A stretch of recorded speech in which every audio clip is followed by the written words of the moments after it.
These 10 principles help me to build the good habits and destroy my bad ones. Only in the last 2 months I quit smoking. I've been smoking for 7 years. I started walking daily for at least 1 hour. I started reading daily, at least 25 pages of book. I started this YouTube channel and started a couple of small habits that helps me to keep my house clean. Because this is not about discipline, this is about how habits actually work. So for years I thought habits are about willpower or discipline, that if I failed, it meant I was lazy or weak or had a bad discipline, but it's not. Once I understood these core principles about habits, they stopped feeling like a daily fight.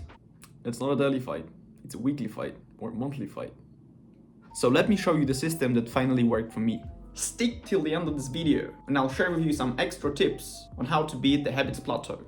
Rule number 1, make habits easy to start. If the habit feels complex, hard, time-consuming, you know your brain will resist it. So if your goal is to walk every day 10 kilometers, start small with walking 5 minutes or 10 minutes. If you start smaller, there is more probability that you will continually doing this. And this is what we aim in the system of the habits. Do not a lot, but often and frequent. And then a lot, but not from the beginning. So if your goal is to hit gym every day, or get shredded, or started reading book every day, start small. Go to the gym every day, but for 5 or 10 minutes. And you're doing this for become a better person. So you go to the gym, you enter the gym, you do exercise, only one exercise for 5 minutes, and then you go back. But make it consistent, make it every day. You're gonna develop a good habit of being consistent and showing up in the gym every single day. And then once you'll realize, okay, I'm already in the gym for, 5 minutes, already a month or 2 weeks, so maybe I'll stick a little bit longer. Or do the same with books. Start reading books with, let's say, 1 page a day. Maybe in the evening or in the morning, just read 1 page. And then after a week or 2, expand it. Read not 1 page, but 2. Not 2 pages, but 4. Read maybe chapter every day and so on. So let me underline. If you want to have a consistent habit that happens for a long, long time and you want to stick with it, start really small. Then it's going to be easy to expand. Rule number 2, change your identity. The second rule is change who you are. Start thinking differently. Become a different person. Start thinking who you want to become. Don't say, I want to read 20 pages of the book every day. Say to yourself that I'm a book reader. That's what I do. I do read books every day. If you're a smoker, say to yourself, I'm not a smoker. Don't say I don't smoke for now or I'm trying to quit. Don't become a man who is hitting a gym every day. Become a man who has a healthy life, because that's what the healthy people do. They go to gym. They have a diet. They eat healthy. So in other words, stop thinking on what you need to do and start thinking who you want to become. When you change your identity, the habits is just a natural expression of who you are and not the everyday challenge that you have to fight. And this is important, my man. This is important. Rule number 3, be a gigachad. Don't miss 2 times in a row. The habit is not about perfection, it's about the direction. So the concept of not missing 2 times in a row is the way of how compound effect works in building habit. If you missed once, it is fine. If you missed twice, you started developing a new habit, because after 2 times, you're gonna skip the 3rd and the 4th, you know it.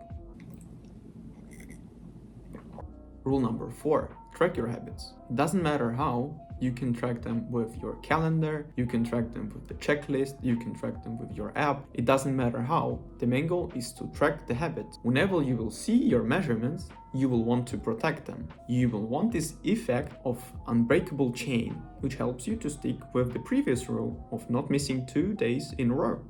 The links that I use in order to track my habits, to do my schedule and to stay in focus, you can find in the description of this video. Rule number 5, use a habit journal. Write your habits down. Writing brings clarity. A habit you see on paper is much harder to ignore than a habit you just keep in your head. The common rule that written things like habits or goals has 40% more chance to be done and accomplished than those that are not written. Keep this in mind.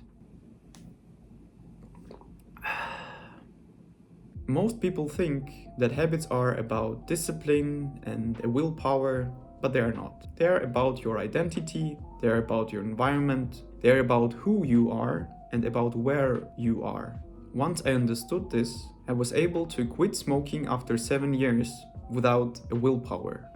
The video where I share how it was, what I felt, what was working and what's not, you can find in the next video linked to this one.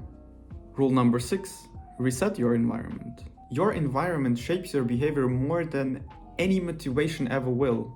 If you will have cigarettes near you, you will smoke. If you have a lighter near you, you will smoke. If you want to reset your environment for a good habit, so for example, you want to read, keep the book near you. If you want to go to the gym, choose the gym that is located on the way to your work or to your home. There is going to be more chance that you will never skip the gym if you don't need to go to the other side of the city. So to underline, remove the triggers of the bad habits from your environment or replace them with the good ones. Make good habits the easiest option in the room. The habit stacking, the rule number 7. This is honestly my favorite one. Stack your habits together. So after one good habit that you're already doing, for example, stack it with another one that you want to do. So I have 3 habits stacked together. It's walking. Whenever I walk, I listen to the books. When I come home, I go taking bath. When I'm taking bath, I read books. This is a good example of habit stacking. And you can stack a lot of them together, and doing something in a group, so batching, is much easier than do all of them alone.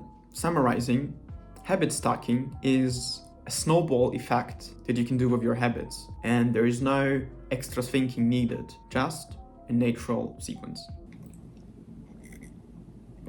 Rule number 8, add reward or pain to your habits. It happens so often that bad habits, they have instant reward, and good habits, they don't have an instant reward. This is the reason because the bad habits are so pleasant for us. That's the reason we want them to once again. So for example, with smoking or eating junk food, you get an immediate reward after you eat or smoke. With good habits, it's not that easy. So you have to trick your mentality and add a small reward after you did a good habit. For example, like me, after having a walk, I take bath.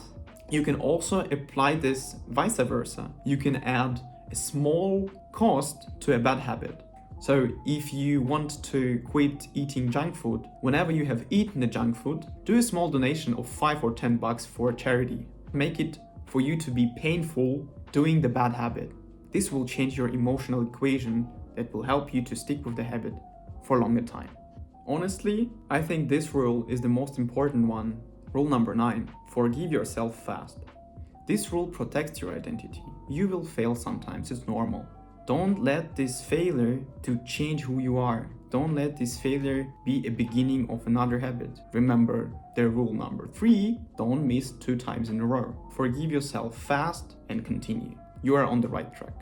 So as I promised, the bonus tip to rule number 10 is update your surroundings and your environment when you are on a plateau. Remember, what brought you here will not get you further.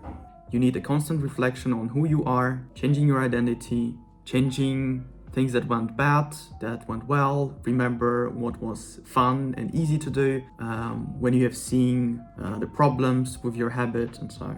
Only in constant self-development and education you can finally shape who you are and become a better version of yourself. If you found this video useful, hit the like button, subscribe on the channel, and let's continue our journey of becoming a better version of ourselves.